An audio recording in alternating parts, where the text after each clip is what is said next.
做占卜會唔會吸好多負能量㗎？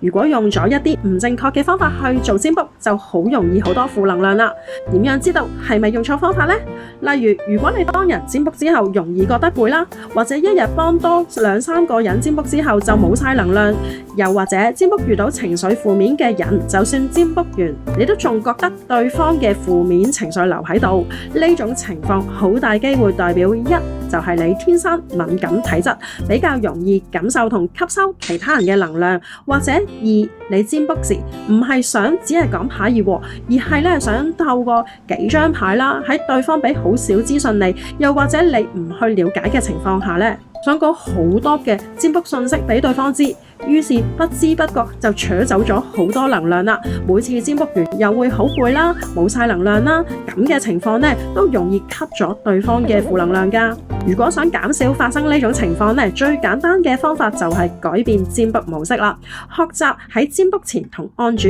多啲溝通，透過適當嘅問題去了解個案背景，呢種方法唔止會令占卜更加準，而且就會建立良好同平衡嘅溝通模式，唔會令案主誤解咗占卜師可以乜嘢都唔知道嘅情況下，只係睇牌就好似睇水晶球咁咩都睇到，又或者占卜師以為自己有呢種能力，其實都係錯嘅。良好嘅溝通會令占卜師將占卜貼近對方實際嘅情況，又唔會覺得被取啦，又會講到好多嘢俾對方知道嘅。呢種方法會用得好安全，占卜師正常連續占卜幾個客人以上都唔會覺得好攰或者冇晒能量。而呢個方法唯一嘅風險就係問卜者如果太多負面情緒，當開始不停咁樣係喺度倒垃圾嘅時候